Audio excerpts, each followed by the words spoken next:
Olá pessoal, nesse vídeo quero compartilhar com você algo bem legal. Você que tem um desejo profundo de mudar o mundo, procure mudar inicialmente o seu mundo, como por exemplo a sua casa, ou melhor, o seu quarto, a sua cama.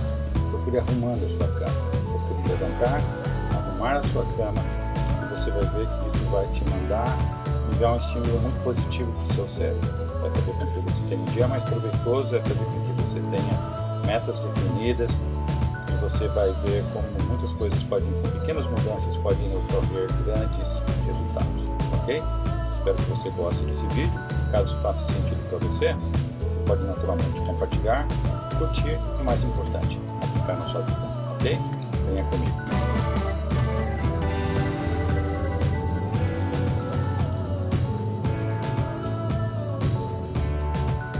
If you want to change the world, start off by making your bed.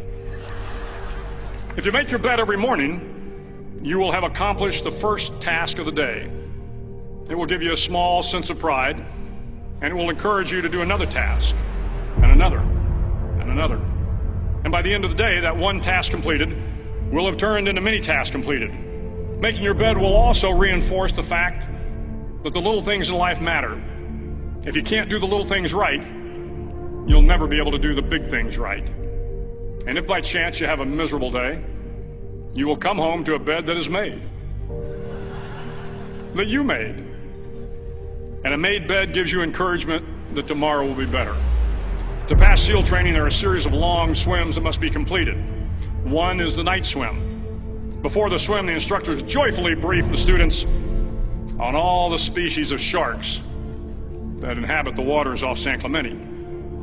They assure you, however, that no student has ever been eaten by a shark, at least not that they can remember.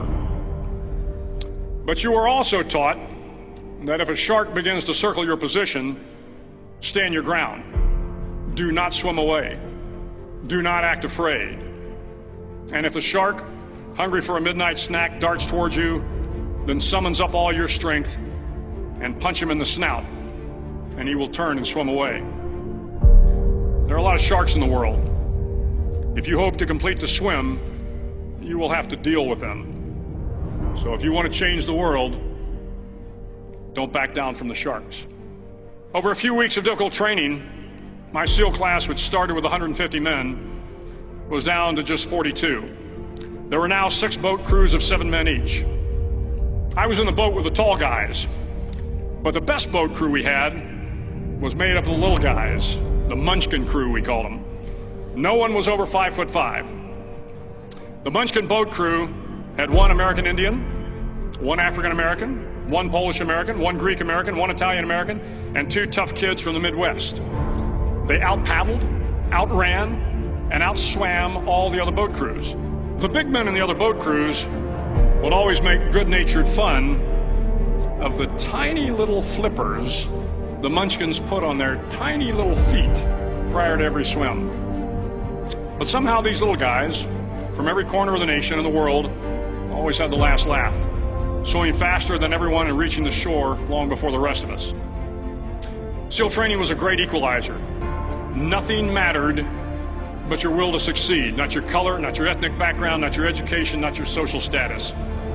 If you want to change the world, measure a person by the size of their heart, not by the size of their flippers. The 9th week of training is referred to as Hell Week.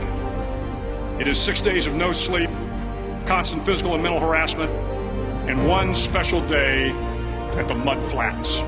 The Mud Flats are an area between San Diego and Tijuana where the water runs off and creates the Tijuana Sloughs, a swampy patch of terrain where the mud will engulf you. It is on Wednesday of Hell Week that you paddle down to the mud flats and spend the next 15 hours trying to survive the freezing cold, the howling wind, and the incessant pressure to quit from the instructors. As the sun began to set that Wednesday evening, my training class, having committed some egregious infraction to rules, was ordered into the mud. The mud consumed each man till there was nothing visible but our heads. The instructors told us we could leave the mud if only 5 men would quit. Only 5 men, just 5 men, and we could get out of the oppressive cold. Looking around the mud flat, it was apparent that some students were about to give up. It was still over 8 hours till the sun came up. 8 more hours of bone-chilling cold. The chattering teeth and the shivering moans of the trainees were so loud, it was hard to hear anything. And then one voice began to echo through the night. One voice raised in song.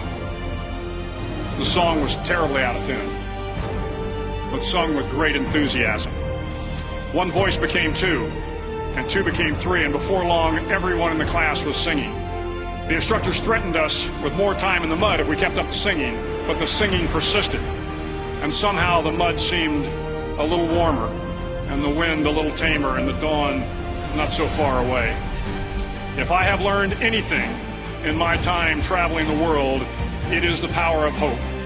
The power of one person, a Washington, a Lincoln, King, Mandela, and even a young girl from Pakistan, Malala. One person can change the world by giving people hope. So if you want to change the world, start each day with a task completed. Find someone to help you through life. Respect everyone.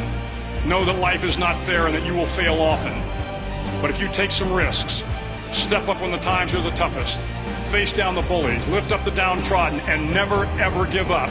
If you do these things, the next generation and the generations that follow will live in a world far better than the one we have today.